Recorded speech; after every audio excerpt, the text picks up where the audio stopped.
Welcome into a bonus edition of the Joel Klatt Show. We have got a mailbag short for you here, so let's get right into it. Remember to subscribe to the show wherever you are watching. All right, let's dive in and get to the mailbag. And we're going to do this cold, by the way. I thought it would be more interesting than me reading these emails beforehand and searching for the answers, building out the answers. So I'm going to read these emails for the first time right here on the air. So let's get right to it. This one comes in from Thomas. Hey, Joel, huge fan. Appreciate it, Thomas. I'm a staff sergeant in the Marine Corps. Thank you for your service. Please pass along to your father, Semper Fi. Yes, my father was a Marine as well. So, Thomas, I appreciate your service, more importantly. My question is, in the world of NIL and the transfer portal, do you feel college teams lose a lot of veteran leadership that could be key contributors in the locker room? And how important is it that veteran leadership to build a national championship program? Case in point, Michigan in their 6th-year / senior heavy roster. Thomas, great question. And I talk a lot with coaches about this. I think that experience is starting to become really the currency that we should be talking about more in college football. We've talked about stars and talent. And yes, that's important. And I'm not saying that it's not important. But I think that having a veteran team is maybe more important. I think Michigan was evidence of that. Washington, in a lot of ways, was evidence of that. The older that you can be, I think the better that you're going to be in college football, and in particular when you're starting to see teams that are built on a year-in and year-out basis.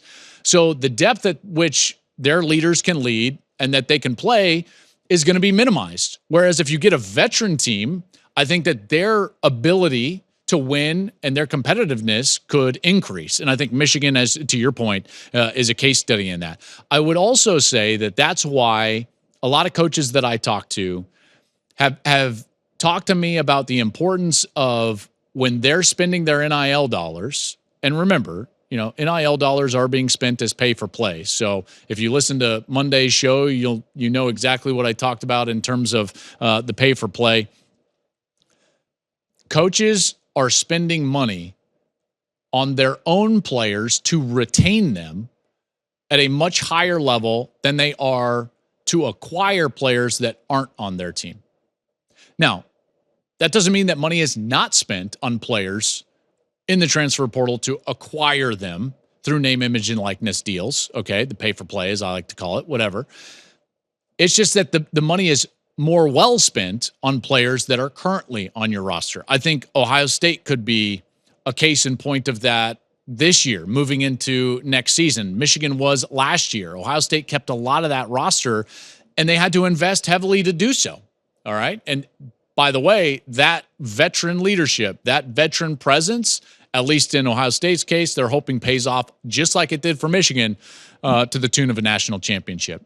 All right, let's get to one more here in our bonus edition of a Mailbag Joel Klatt Show. Let's go to Steve in the mailbag. Steve says, Joel, what's a sporting event outside football and baseball that's on your bucket list or that you've already attended and it exceeded your expectations? That one's easy. I have not been to the Masters, and I would desperately like to go to the Masters. Now, I feel like that's a little bit of low-hanging fruit, and anybody could have probably guessed that because I think maybe I don't. I'm a golf nut. I absolutely love golf. I love everything about golf. I can't wait to someday, potentially, hopefully, prayerfully, play Augusta National, but I also have not been to the tournament. And I've not been to the Masters. So that's one sporting event that is certainly on my bucket list. Everything else I have basically been to. I'd love to go to a Ryder Cup, another golf event in Europe. And then I want to go to a Kentucky Derby. I think those are all good. And by the way, there's a lot of other ones. Like I'm also an eclectic sports nut. I want to go to a lot of different things. I want to go to a great Champions League soccer match in Europe. I think that would be incredible. I want to go to a World Cup game if you're thinking about soccer. I want to go to an Olympic event, any Olympic event. I think that would be incredible. In particular, if it's like track and field in the Summer Olympics. By the way, that's coming to Los Angeles here, 4 years from now? Not this summer, but yeah, that'll be 2028. Like, I'm hoping to get tickets and take my boys to the track and field in the Olympics.